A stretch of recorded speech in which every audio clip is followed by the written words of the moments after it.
So in today's class we are going to learn little bit about arithmetic circuits. In the part 1 we are essentially going to see various kind of adder modules, and in the part 2 we are going to see, which is in the next class, we are going to see about multipliers and barrel shifters and things like that. Okay, so if you see an microprocessor, right, it has essentially got two main blocks. Okay, one is known as the control block and one is known as the execution block. So what does a control block do? It essentially prefetches the instructions. Like whenever an instruction is being executed, the first thing is towards the end of that execution, the program counter will be loaded with the address of the next instruction, right? So parallelly, while execution is being done here, the control unit fetches the next instruction. So the program counter will essentially, while a particular instruction is being executed, initially it will have the address of the next program count next instruction, and then towards the end of that instruction, the program counter will be again updated, right? So if you see, this is what the execution unit within itself will have a few modules. One is address out buffer, which can have data either from the program counter or in certain cases where the data of the register will be placed into where we have register based addressing. In those cases, the contents of the register will be placed into the address out buffer. Also in certain cases where you have a data of the register plus an offset which requires to be added and a new address needs to be generated, in those cases after the computation of the new address, the ALU plays the address into the address out buffer. So these are some of the blocks which are there in the execution unit. So the heart of the system is the ALU, which does the basic computation. So this is just an introductory slide, so get to just to tell where the ALU is placed in the microprocessor, right? Now again, this we don't have to get too much detailed into this ALU. We are essentially going into learn about this particular block within the ALU today. So this is just an overall how an ALU looks like, right? So you have an 2 bits. This is an ALU of an RISC processor, where data 32-bit data A and B is available into the ALU, and you also have a control line, which is an 4-bit control line, which tells the ALU basically what operation it has to do. So the ALU can do several operations, like, okay, for example, to take an example, if I have to do an add, okay, A and B, then this is the this 2 indicates the second bit of ALU, like it will have 0, 1, 2, 3. So the second bit from the MSB side, okay, that will be given 0 here. Then you will get at the sum output, you will get the addition of A and B. Okay, the result will be, and if that bit is 1 out here, it will do an subtraction of A and B, and that will be available here. So this module essentially will do an addition and subtraction. Okay, so this is these kind of modules which we are going to study in the next few slides. Okay, so this will be available here, but if this has to be routed towards the output, you also have this control 0 and 1. That is the least 2 significant bits of this control bit, which will select this this multiplexer, right? So this 0, 0. So if you have 0, 0, this sum or the subtract will be routed here. So if you see here, this will be the code, control word code. If it is 0, 0, right, and 0, 0 has to, then this line will be selected, so it will be 0, 0 among the control word, and this 0, that means this 0 here, and you will have an addition, and if it is 1 here, it will do the subtraction. So this is how this particular task will be achieved by the ALU through the control word which is giving here. Similarly, if you see here, both these data is available to this AND gate and an OR gate. So this is not a single AND gate, it is an set of 32 AND gates, right? So bitwise AND we do, right? Similarly, because it is a 32-bit processor. Similarly, you will have a 32 OR gates parallelly, so you will do an bitwise OR. And if you see here, it will not wait for any instructions. The AND result will be available here, and the OR result will be available here. But through this second bit again out here, you can select either an AND to be routed towards the output, or the OR to be routed to the output. And again, this control line which is coming here, okay, that will select either this top line or the bottom line. So if you see this 2 and 0 1, these 3 bits together, they will decide the final output. It is AND or OR. So 0 0 0 1, we will have the AND output outside, and 1 0 1, you have the OR result outside, right? And similarly, you could have an exclusive OR operation, or you have load immediate into the upper 16 bits. Okay, so that is the RISC processor. That's how it works. You can do an immediate load of 16-bit data into the upper registers. That is, you have a lower 16-bit register and an upper bit register in the 32-bit register. So the RISC processor generally allows you to load some immediate data into the upper 16 bits. So you could select this particular path for that. And then you have an shift register. Okay, shift register is a very what you call a powerful tool, right, for multiplication, addition, division. Okay, we'll see the use of these shift registers in the subsequent classes. So since it is an 32-bit processor out here in this particular example, so by how many bits you need to shift? Okay, so you may shift by only 0 bit, or by 1 bit, or 32 bits. So you need to give a 5-bit information out here, which will tell how much shift is required. Okay, and this is the data. Okay, so in the bit, from the bit line A, only information which is required is how much the quantum of shift that is required. The actual data which requires to be shifted will be available from the B line. And then whether it is to be right shifted or left shifted, that you can give here.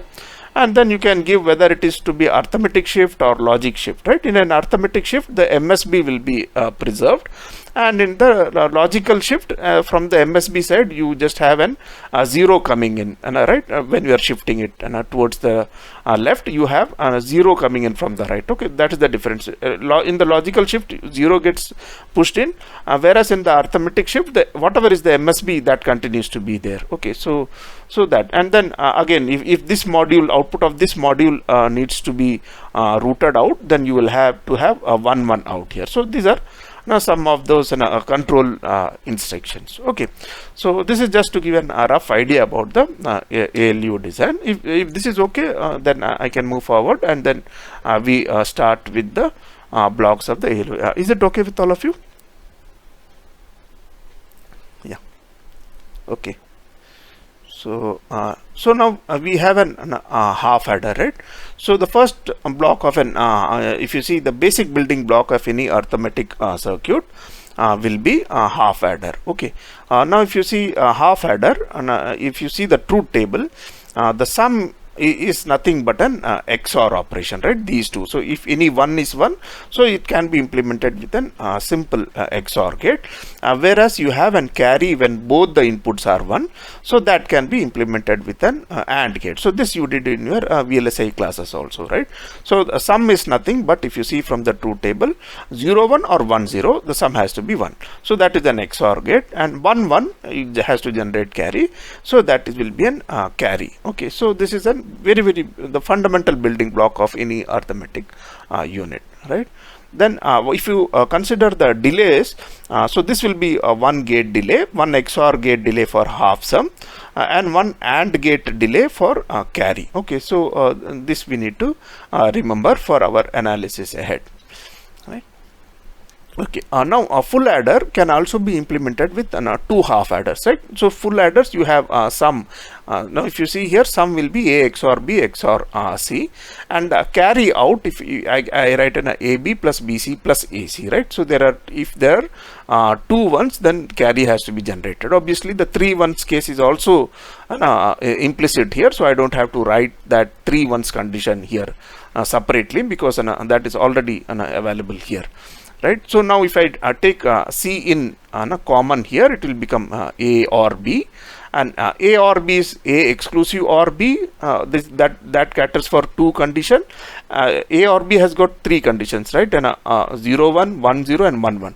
So 1 1 is taken care of here, and this takes care of the 0 1 combinations, right? So you can write it this, and if you open up the bracket, it becomes C in AB. Now this C in AB and this AB can be clubbed, so that reduces to AB. So now you can carry out an expression gets simplified like this, right? So AB or C. So A XOR B is already available from the half adder, so I take it and I do an AND operation with AB. So I have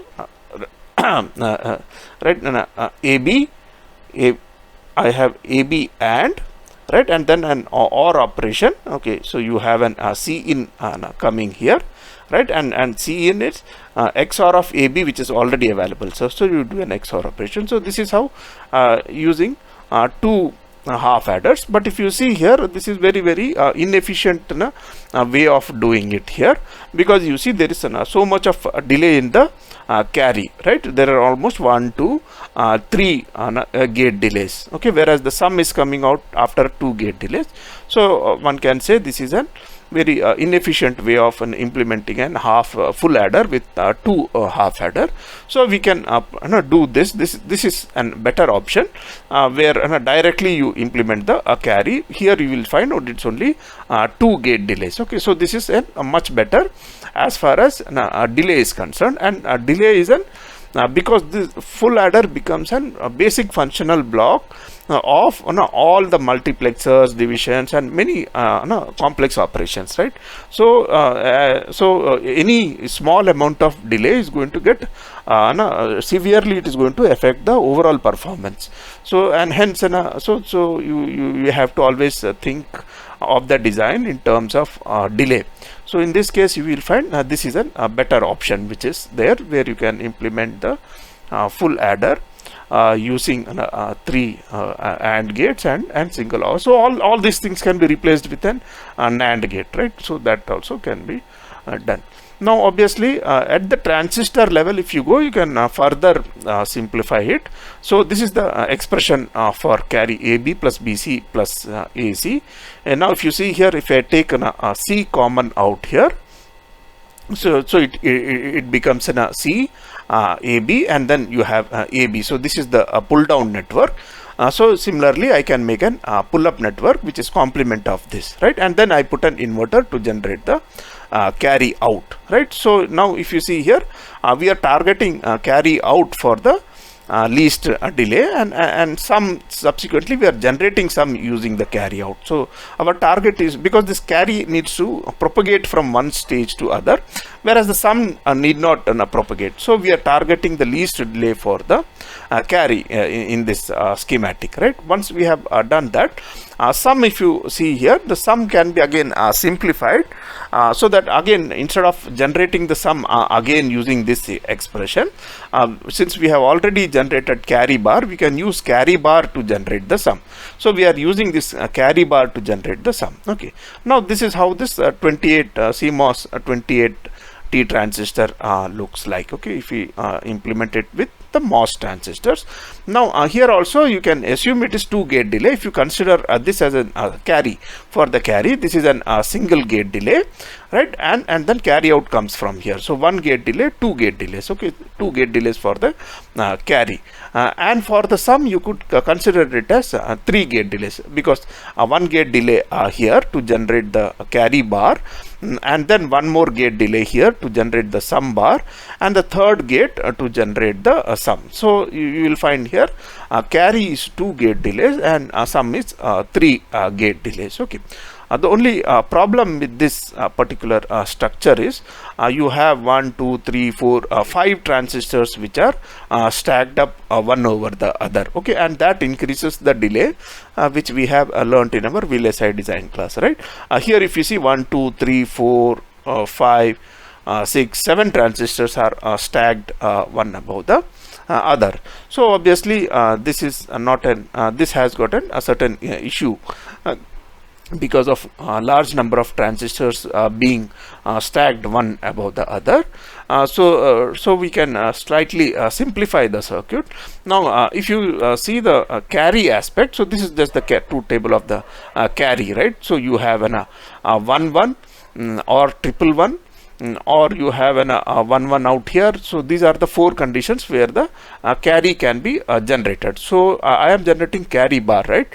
So for an carry is written AB, okay, plus BC plus CA. Okay, these 4 these 4 ones will be catered by this expression, and if I take C a common, I will get AB. So this is, so the pull down network can be straight away implemented by this expression. For the pull up network, rather than making a dual of this circuit, okay, of this expression, okay, what I do is I take the zeros. Okay, if I take the zeros, so this is the expression which I get, right? This 0, if I take these 2 zeros, okay, so it will become right, this is B dash C dash, okay, these 2 zeros and these 2 zeros. So I get a B dash C dash plus C dash A dash. So A dash B dash plus C dash, if I take common, A dash. So if you see here, this expression is the pull-up network, and since I am going to use an PMOS, so obviously PMOS switches on with 0, right? So if I am implementing this particular circuit with PMOS, okay, it will remain AB plus C into A plus B. Okay, the same expression here I will get, right? This dash, this inversion will be taken care of by the nature of the PMOS itself, because PMOS switches on when the input is 0 and it switches off when the input is 1. Okay, so now if you see here, so this is known as the mirror so if you see here, the same circuit is mirrored up. So if you see here, this is the same expression, this is also the same expression. So it is known as the mirror topology. So mirror adder. Okay, so in the mirror adder, if you see here, so the number of stacks, 1, 2, 3, 4, it's just 4. Right, and here it is 6. So the size of these transistors can be efficiently it is much efficient, so you don't have to do the sizing. Okay, so I have mentioned some sizings here. If you are keen on that, then you may refer to my VLSI class notes. Okay, so is this topology understood by all of you? Yeah, can I have some response so that I know things are going smooth? Okay, so this is what an CMOS and 28 and yeah, okay. So in the equation only sum is shown. Can you please repeat the mirror? Okay, here I have explained only how we have done for the carry. Okay, for what we have done for the carry. So this is the truth table for the carries, right? It is only for the carry, right? Similarly, you can do it for the sum also. So I have just done it only for the carry. See, for the pull down network, this is the expression, right? AB plus BC plus CA, right? This much is okay. So this is the expression for carry. So pull down network, I just take C common here, AB plus C plus AB. For the pull up network, here what I have done, if I go back here, here I have normally like what we do for an CMOS topology.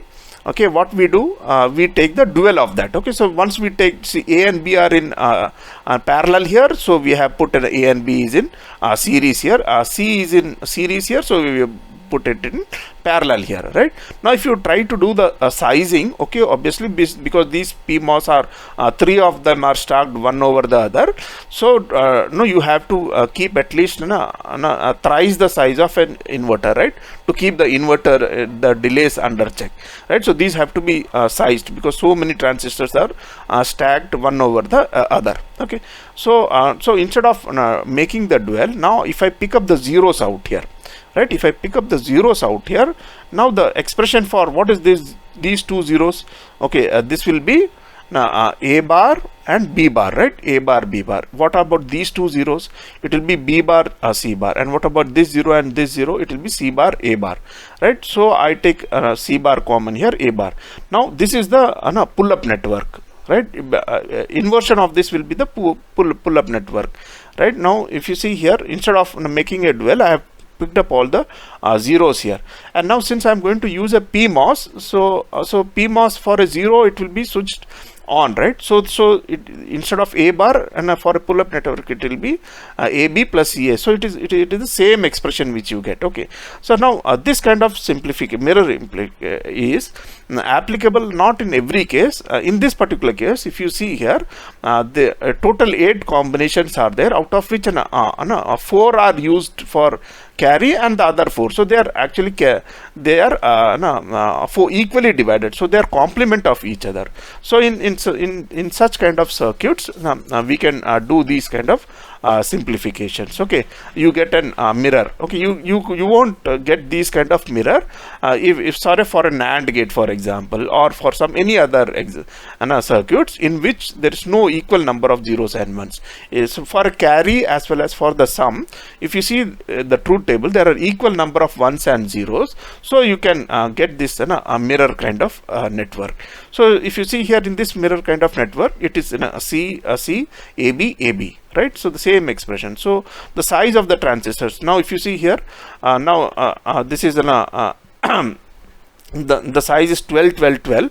Although right, that is because it is driving 2 gates outside. So I will not get into the sizing of these transistors in this particular class. You can have a look at my VLSI notes. Okay, so otherwise, this is this structure clear to all of you? Is it okay? Yeah, Ravi. Similarly, the sum has been done here in a mirror fashion. Okay. Same. Like this is the expression for sum, right? So this is the expression for the sum. So we are making a mirror of that. This is the expression for sum, right? Carry bar ABC. So it is in a carry bar and ABC and then ABC, right? So that is when will the sum will be 1, when all the 3 are 1. Okay, so this is carry bar. So you have put all the 3 ones, or when there is no carry but one of them is 1. Okay, so in that case also there will be a ground out here which is not shown here. So in that case also, so that is the reason. Okay, you have carry bar and then ABC. So that comes from this particular expression, right? Now instead of making this whole tree out here like this, what is done is just the mirror is been implemented here. So this is known as the mirror adder. Okay, so that saves the sizing of the transistors. Okay, is it okay? Okay. So now if you see an ripple carry adder, what we do is you cascade adders like this, right?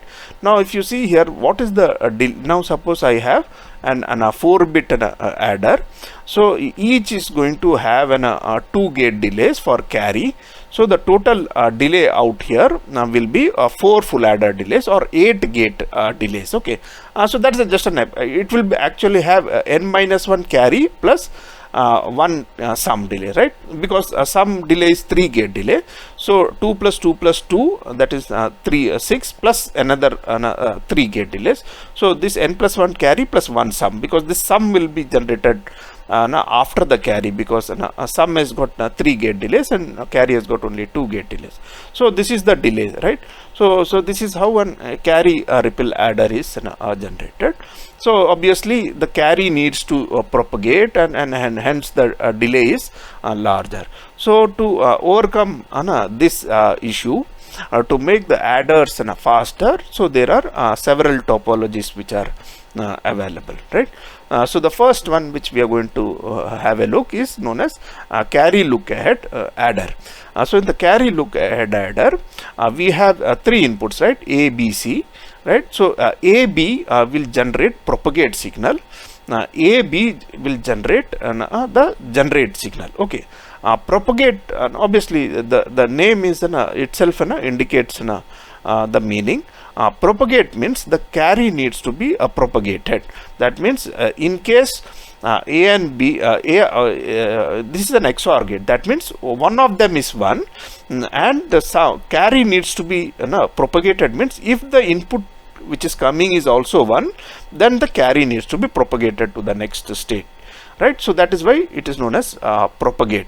Whereas generate means A and B both are 1, so you don't have to bother about what is coming in. Straight away I generate an carry. Okay.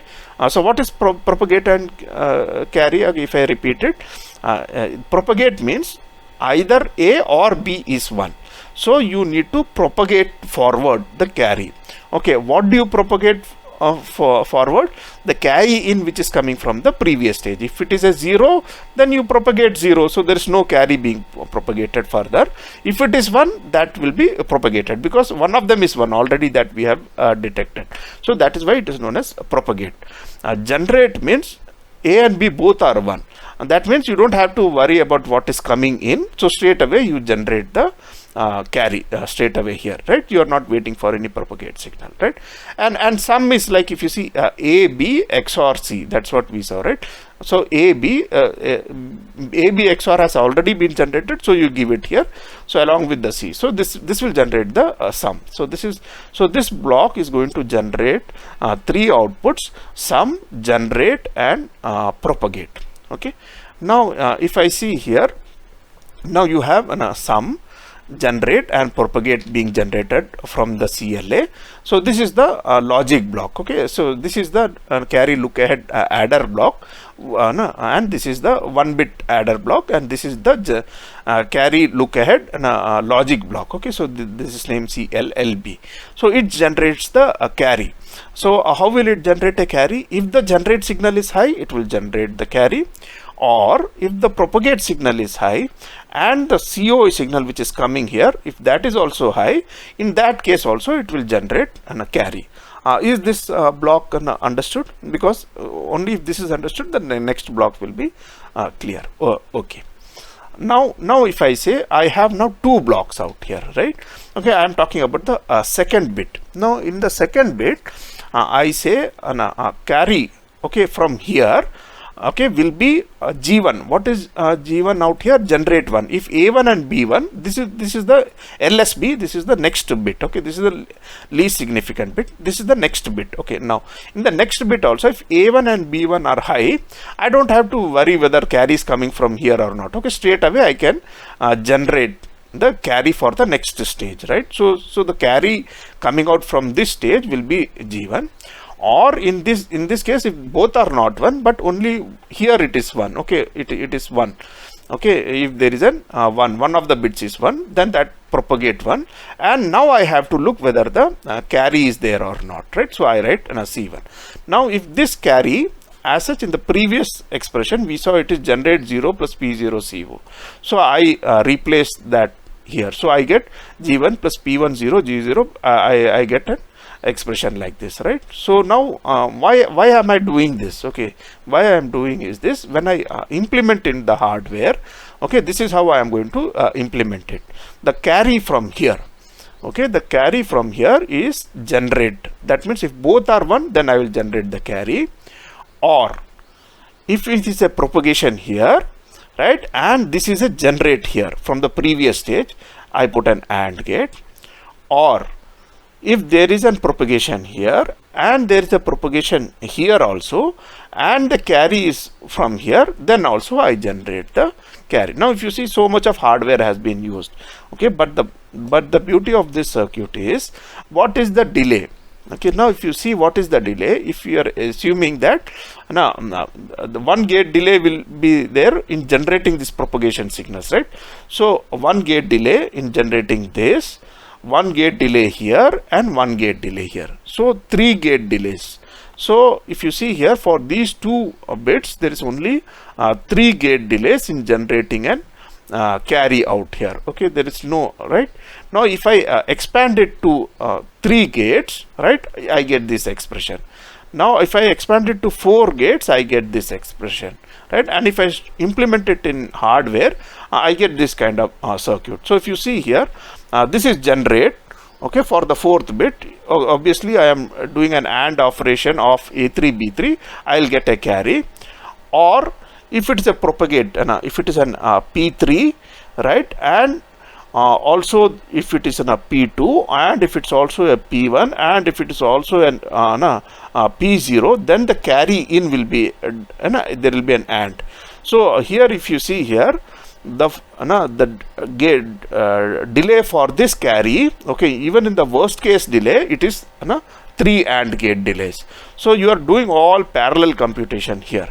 So you will find that the delay for even for this, when I have cascaded, even for a 4-bit carry look adder, is 3 gate delays, right? Whereas for an whereas for a 4-bit here, if I go back here, and for a 4-bit here, I saw it is almost 3 plus 2 plus 2 plus 2 6 plus 3 9 gate delays are there, right?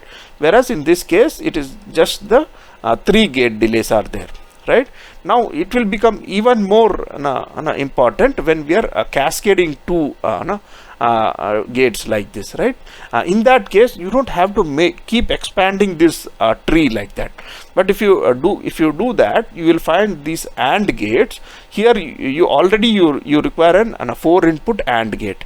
And for fan-in considerations, we generally don't go for gates which are more than right, and 4 fan in, right, because it is going to increase the capacitance and power and issues like that. So we restrict it to 4 bits generally, and then we give this carry to the next stage. Again, you have the same block repeating out here, right? So it will be 3 gate delays, and for an 8-bit full adder, so the total delays will be 3 gate delays here and another 3 gate delays here. Okay, so it will be 6 gate delay, but if you see, it will be around 6 gate delays. Whereas if you see an corresponding ripple carry adder, it will be 2 gate delays into 8 stages, so it will be at least 16 gate delays, right? Here it is only 6 gate delays, here it is going to be 16 gate delays. Now you can imagine the kind of savings in the propagation delay when we have an 64-bit will be what will be the for more than 4 bits. Okay, ripple carry adder, it will keep doing like this, right? You keep adding stages. So for every gate new stage, you will have to keep doing it, right? Is it okay? A ripple carry adder, it will keep multiplying this adder, whereas here it will be for every 4 bits 3 gate delays will be added, right? For an here it is 3 gate delay. For this whole structure, it will be 3 gate delays. Again, for this whole structure, it will be 3 gate delays. Okay, so that is how it will go. 3 plus 3 6. Again, for a 12-bit, it will be 9. And for an 16-bit, it will be 3 into 4, 12. So like that, it will in multiples of 3 for every 4-bit addition. So that is the thing, it will happen, right? Now you might be wondering, sir, that this is a very complex circuits, and it might take a lot of silicon area, but that is not the case actually. At the transistor level, it can be implemented with a fairly lesser number of transistors than what it is appearing here, right? So this is appearing that you might land up having more than 70, 80, 100 transistors, okay, with so many gates and things like that. So that is not the case. Okay, the circuit is pretty simple here. If you see here, say if the generate signal is high, okay, from the third block, So straight away this NMOS transistor will be switched on, and it will pull this node to 0. So this is the carry out bar. Okay, so this will be pulled down to 0. So the carry out bar will be 0 out here, right, straight away. Okay, now if suppose it is not a generate, the G3 is not high, then this will be switched off. Then there can be two cases, right? Right, now we are talking about generate is being 0 out here.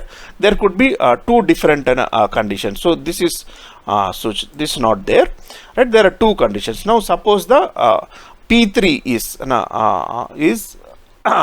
0, right? There is no propagate also. Okay, then this node will charge this to high, right? So that means the carry out bar, the carry signal will be low in that case, right? So the carry signal will be low. Suppose the propagation is 1.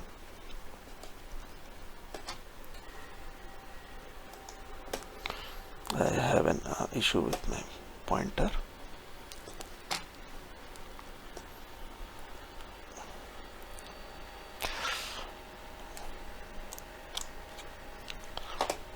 Yeah. Now suppose instead of 0 I have 1. Okay, in that case what happens is my mouse is creating a bit of problem.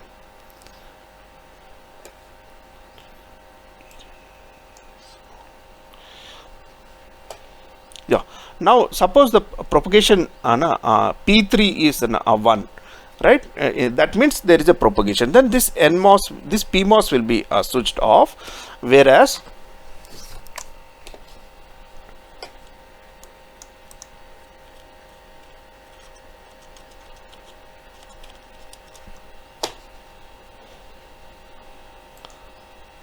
okay, whereas this P3, this transistor will be switched on, and then you have this transistor, which ground has been provided to this transistor, and this is being driven by G2 out here, right? So now you have, if at all G3 is not there, and then you have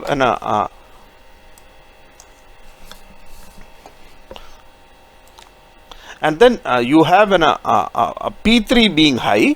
In that case, this NMOS will be switched on, and then you have this NMOS being driven by G2. Okay, just give me 30 seconds break. Let me resolve it. Yeah. So let me explain you once again this structure. Initially, assuming that the generate signal is high. Okay, what is generate signal? 3. That means from the most significant bit, if the signal is high. So you will find this NMOS transistor out here, okay, which is there in the bottom, will get activated. If this gets activated, it is going to pull. This is the output node. Okay, this horizontal line, which is denoted by C0 C out bar, that will go low. So carry bar will go low. That means carry will be 1, right? So that is generated. Now in case generate signal is not there, okay, now what happens? It depends on the propagate signal.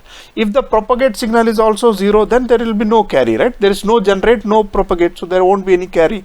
So if the propagate signal is 0 here, this PMOS will be switched on, and this node will be high, and so that C0 will be low, C0 bar will be high. In that case, there will be no carry. Suppose this propagate signal is high, in that case this PMOS is switched off, right? Whereas this NMOS is getting switched on, and it is providing a ground to this NMOS. And what is this NMOS being driven by? It is driven by the generate 2. Okay, now generate 2 means if there is a generate here and there is a propagate here, again this NMOS will bring this node to 0.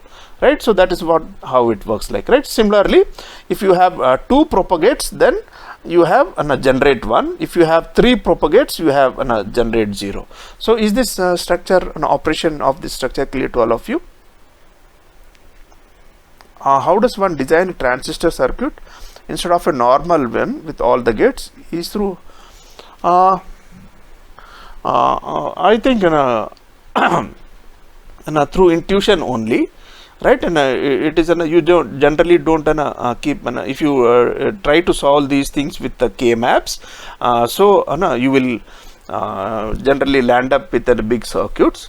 So it is with it starts with intuition, and when you are familiar with many circuits, so you can these ideas, they remain, right?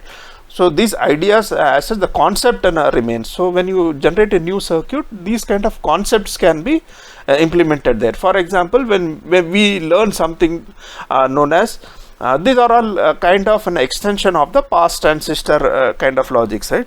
So similarly, when you learn about clock gating, okay, so the principle is that you don't allow a switching when not required. So now once that concept remains in your head, when you generate and when you design new circuits, you do that, right? So similarly, these kind of switching networks, if somebody has proposed this kind of circuits, then these concepts will be implemented in different circuits. Okay, so this is known as the carry look ahead adder. Okay, now this is a carry bypass, okay, another kind of adder, which is known as carry bypass or carry skip, right?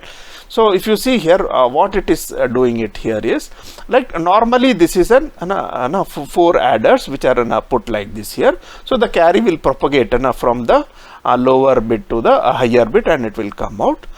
In case all the propagation signals are high, then this carry through a multiplexer. So this is a multiplexer, okay. So the carry from a multiplexer will be directly will be pushed here, right? So it might look a very funny design.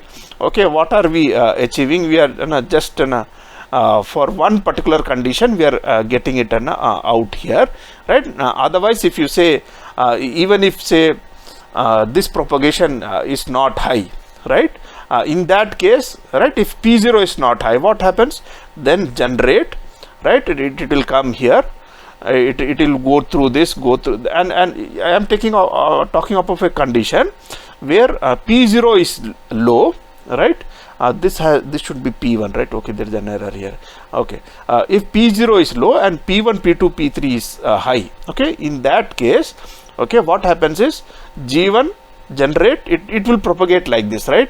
So this entire chain it will follow here. The use again, it will have the same kind of delay, right? Then what is the use of this particular mux? Okay, so when I look at isolation, then this entire chain, the max, the worst case delay will be moving from here to here. Okay, so this particular chain is not very useful. But when I try to make an n number adder, like this is 4 bit, this is another 4 bit, right? Now if you see here, this in this particular case, the delay will be like the worst case delay will be one propagation, one 4 bit delay out here, then through a mux, through this mux, through this mux, and through this again, it will go through this entire delay and through the sum. So this is the worst case scenario out here. So you might be wondering, why should it be like this, right? It should be worst case delay should be through and through here, and then again through and through here, again through and through here. Okay, why is it that we are taking an worst case only for the first stage, and then we are thinking about only mux delays, and then we are again coming here for the worst case through, right? So that is the natural question which we all might be thinking about. So let me go back here. Okay, then if you see here, suppose what happens is, if P0 is right, if P0 is 0, right, in that case, what happens? From G1 it will go through and through right here. But there is one more thing which is happening. Okay, when P0 is 0, this mux is not operating, but the value of C0 which is coming here, right, that is no more required, right, because you don't have a propagate signal here. So this CI0, this input signal, is no more required. Now a new chain will start from here to here, right? The previous chain has been broken out here the moment P0 is is this is the worst case scenario. Suppose this is 1 and this is 0. In that case also, this carry which was coming here, that gets broken out here, and from here a new chain starts. So wherever a propagation signal becomes 0 out here, right, in this particular block, right, the carry which is coming here, that particular chain gets broken and a new chain starts. Is that clear to all of you? Yeah, I can repeat it in case you are not understood it here. Is it okay? Right. So if I go here, right, so that is why this carry and then a mux here. So in case there is an propagation here, okay, so if one of the propagation delays propagate signals is not high here, then this carry signal doesn't carry any meaning. It will start from here. A fresh chain will start from here. Similarly, here in this block, if any of the propagation signals is not high here, then what is coming from the previous stage will be broken and a new chain will start here, which will decide the maximum propagation delay. So in the worst case scenario, so in that case obviously the path will be lesser only. So when we say the worst case scenario, it will be from one propagation delay and through all these mux. Okay, so that is what we say. So this is the maximum delay. If you consider the worst case scenario, this is setup time for these bits to get stabilized here. One setup time, one carry propagation, then a number of mux will be there, and then in the final stage again the carry needs to be propagated, because this mux carries no meaning, right? This is the final stage. So we are taking the worst case scenario, it is propagating here, and once the carry is generated, then you need to generate the sum also. So these blocks are only carry. So the total delay, if you see here, is T setup, M T carry. M means how many number of bits are there here.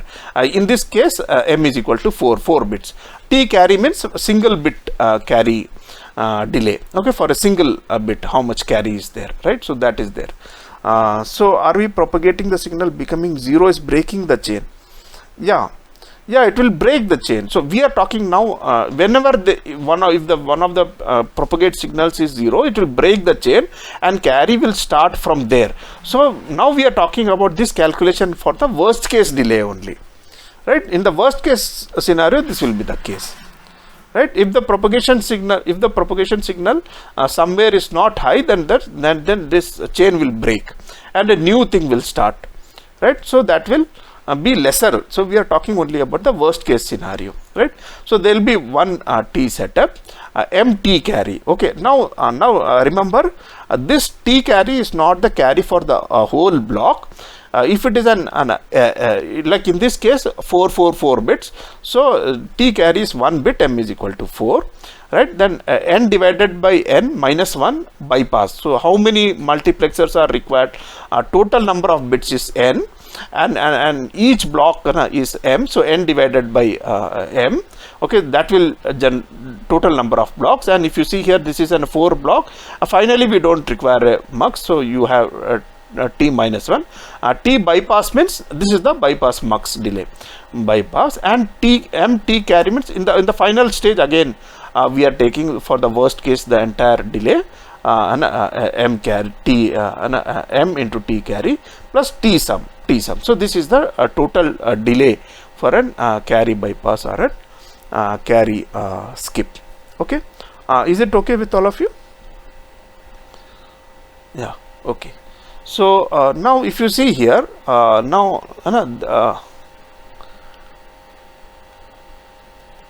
is one more circuit.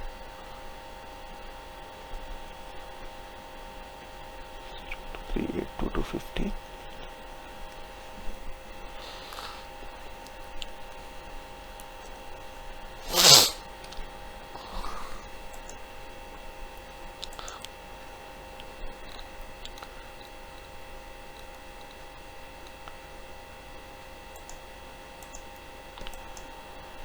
Yeah, okay.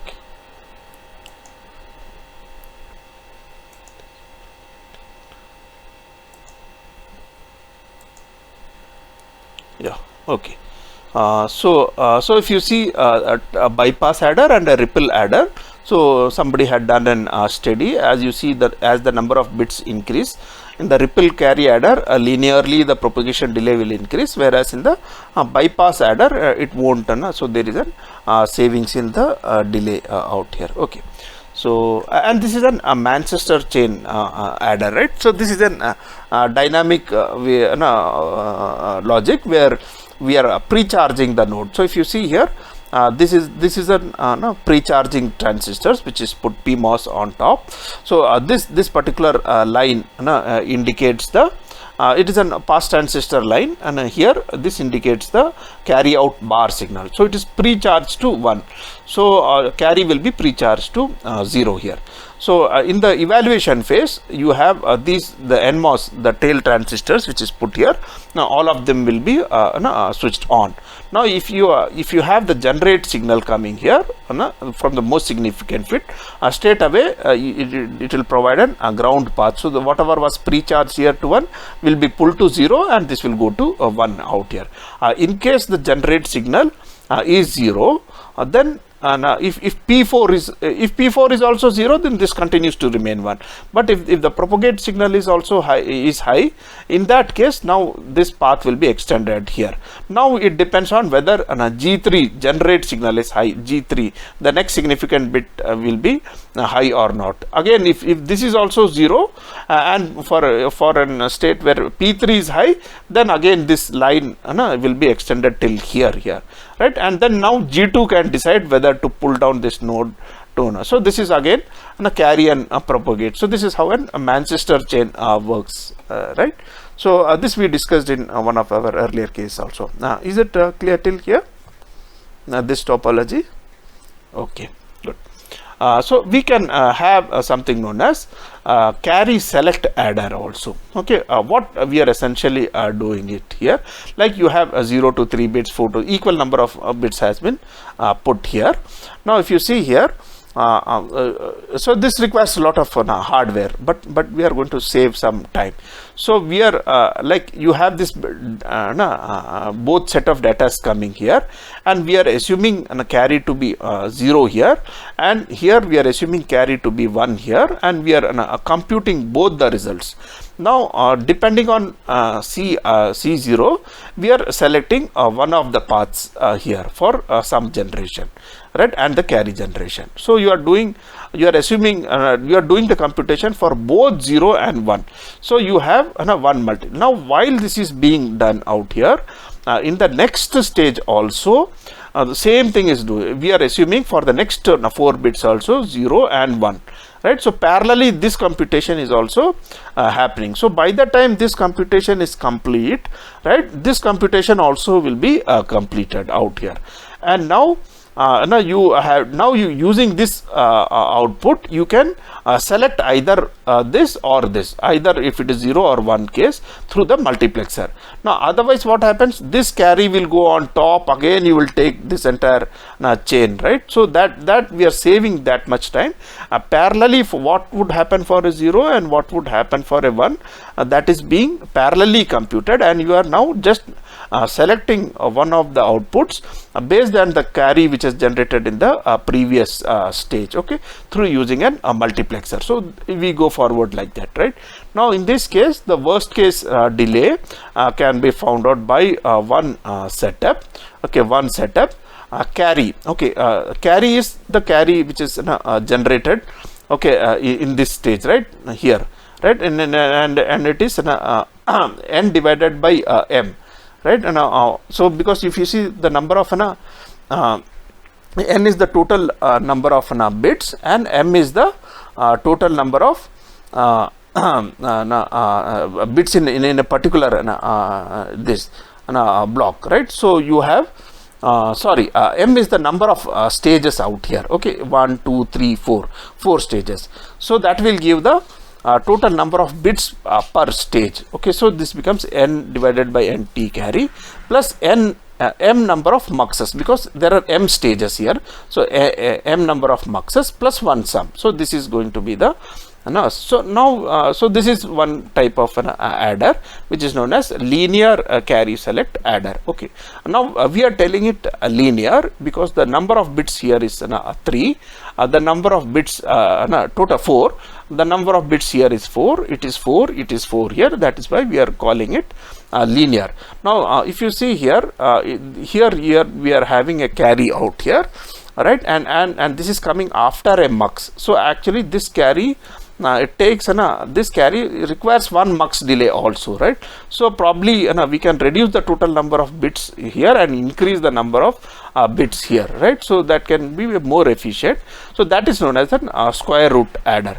So here if you see there is only 2 bits, here it is 3 bits, because by the time this 2 bits is added out here and this multiplexer also gives an output, right. So I am assuming this multiplexer also takes 1 carry bit delay. Okay, so that is the logic which is followed here. So by the time this 2 bits is added out here and this multiplexer also generates a signal. So instead of having an 2 bit here, now I am going to have 3 bits, like 2, 3, 4, right. So I am having 3 bit here. Now by the time one more multiplexer delay is added out here, right, I am using 4 bits out here, 5, 6, 7, 8. Right, here I am similarly one more multiplexer delay, so I am putting number of bits here. So this is known as an square root carry adder. And why I am calling it square root is, I'll just because if you see here the total delay in this particular circuits will be T setup plus MT carry. Okay, M is the number of stages out here.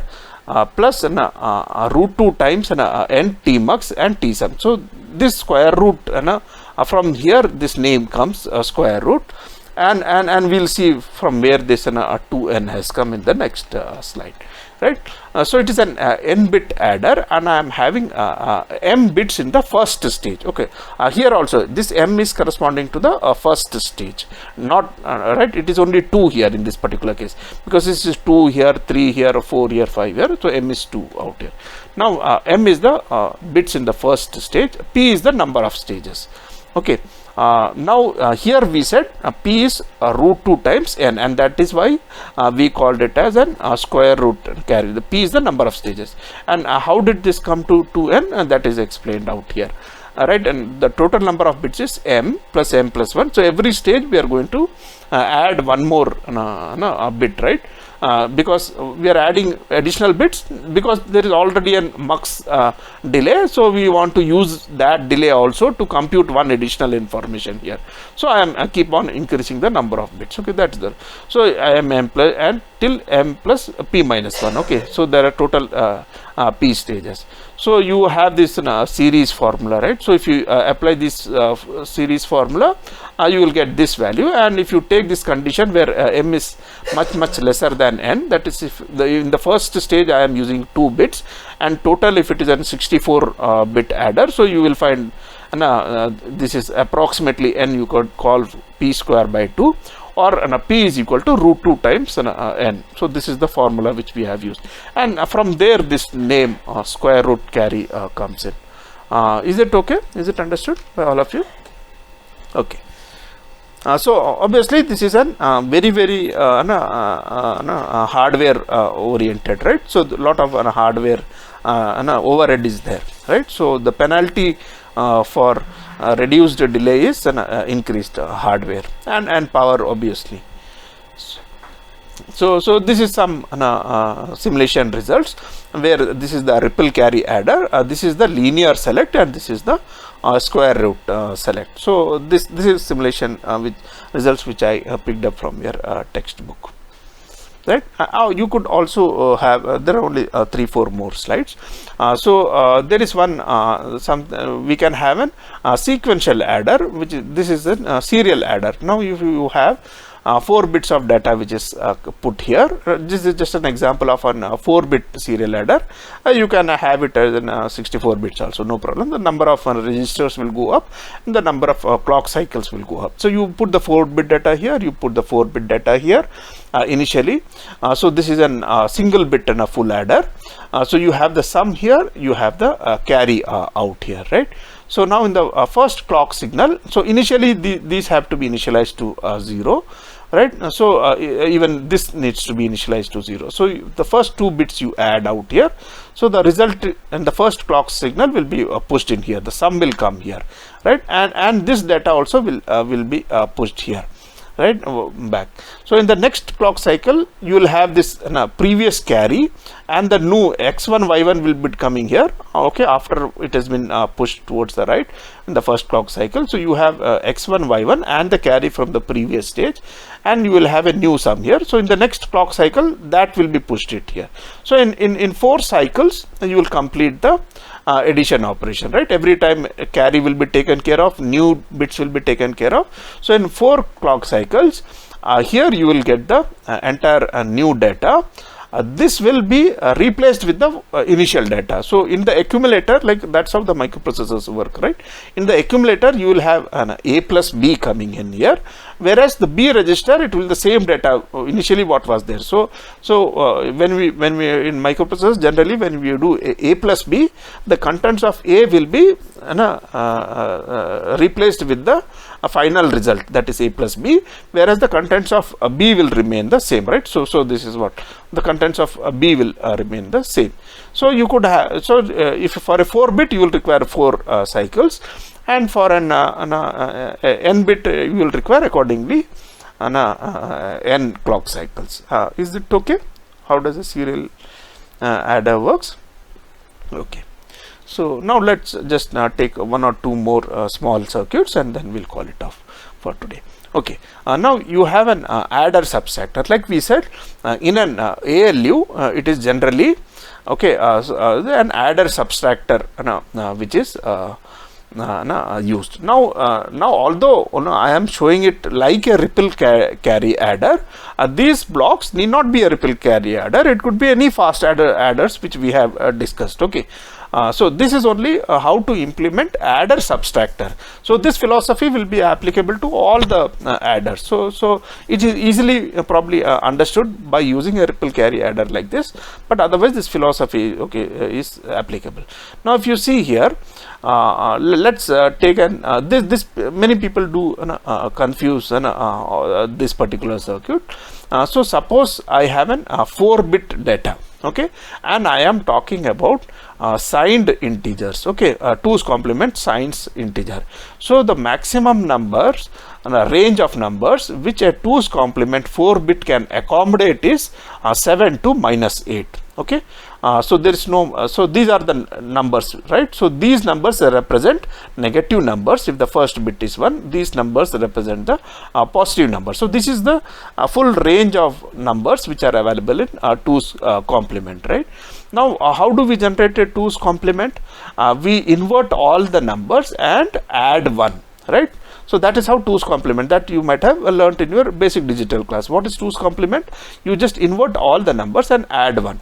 So in this case, if you have, like, suppose I give M is the control signal which decides whether these 2 datas will be added or it will be subtracted. So if M is equal to 0, right, we are giving a carry in 0, right, and you have an A0 to A3 coming into the full adder, and these are 4 XOR gates. So XOR gates, if you give 0 here, they will become transparent, right? If B0 is 0, it will be 0. If B0 is 1, it will be 1. So what is the function of the XOR gate when one input is 0? It will just become transparent. So you will have A plus B coming here, right? So the output, it will just add these these 2 inputs. Suppose M is equal to 1. Okay, then all these XOR gates, one input to the XOR gate is going to be 1. So if B0 is 1, it will come 0. If B0 is 0, it will come 1 out here. That means it is go. If one of the inputs to the XOR gate is 1, it will just invert the input. So they will act like an inverter. And what is 2's complement? 2's complement is inverting the data, right, and adding 1. So that is what exactly happens. If you see here, when m is equal to 1, we are inverting b0, b1, b2, b3, and we are adding 1 by giving this m signal as a carry input out here. So it will add 2's complement to a0 in case I have given m is equal to 1. So it will do the subtraction. Okay, is this clear to all of you? Right? Is it okay? So when m is equal, yeah, okay. Now there are certain conditions which we have to look. Okay, this won't work perfectly because there are certain small drawbacks which we need to be careful. Now suppose I am doing a 4 and minus 3, right?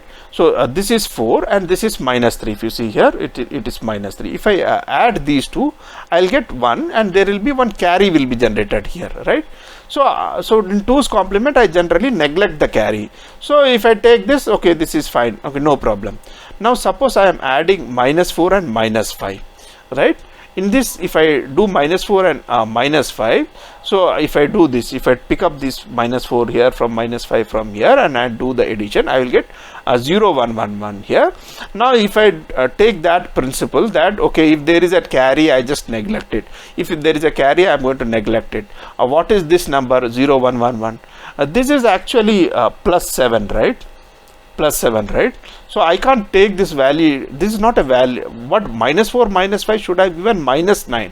That is, it is an overflow condition out here, right? So somewhere I should be able to detect that it is not this answer is not correct, right? There is an overflow has occurred out here. So this is an erroneous output. So I need to detect that, right? Now similarly, I take one more condition, minus 8 and 4. I add this out here. If I add this out here, obviously there is no carry coming here, but is the answer correct? Yeah, it's correct. If you see here, minus 4 plus 4, 1, 1, 0, 0 is minus 4. This is an okay, correct answer. Here there is no carry generated. Whereas if I do plus 4 and plus 4, again I do plus 4 and plus 4. Here also there is no carry generated. But is this plus 4 plus 4? What is it giving? 8, 1, 0, 0, 0, right? 1, 0, 0 is not a valid number. It is minus 8 actually in 2's complement representation. So this is also an erroneous signal, right? So we need to check whether the output after this sum and carry, whether it is valid or not valid. Okay, and how do we check that? We take an XOR of these two number, like carry which is coming from here and carry which is coming from here, and if this is 1, that means an overflow is generated. Okay, and that will tell the microprocessor that the results which is available here is not a valid data. Okay, now for example, in this particular case, if you see here, here there is one carry here and there is no carry here, right? So this will generate an overflow here. Similarly here also, 1 plus 1 0, there is a carry here, there is no carry coming from here. So there is a carry which is here and there is no carry from here. It will generate an overflow flag. Whereas in this case, if you see here, okay, 0 and 1, right, there is a carry which is coming here because there was a previous carry also there. So both these are carries here, so that will generate a 0. That means this is a valid answer, no problem. Similarly in this particular case also, 0 1 there is no carry, 1 0 there is no carry, so 0 0, so it will not generate an flag out here, right? So this is what which will sense if there is an overflow or not. Okay, is it okay? Yeah. So now we'll just see the last circuit, which is known as the binary coded decimal adder. So generally you have an ICs. All this displays what we have in our calculators or many places like that. They are all actually binary coded, right? So if it is in a pure binary, it will be very difficult for us to comprehend the data. So you have an binary coded values, which is more easily assimilated by human minds, right? So that is why we love this binary coded displays, right? So if you see here, if I do 5 plus 4, okay, in binary number, so I get 1 0 0 0 1. Okay, this is an expected result, no problem. But if I do 8 plus 4, okay, the output will be 11000, right? But this is not, I want that, I don't want a display like this, right? So what I want would be a 1 here and then 2 here, right? So if I have a 1 and 2 here, so I can put this into an second display, I can put this into the first display. So the display will be 1 and 2 instead of this display, right? So I have to get 1 and 2. So 8 plus 4 is 12, right? So I should get 1 here, I should get 2 here. So I should get 2 different outputs. So this is what an BCD number should look like. So similarly 8 plus 4, so now what do I do? Now if you see here, this number is greater than 9 here.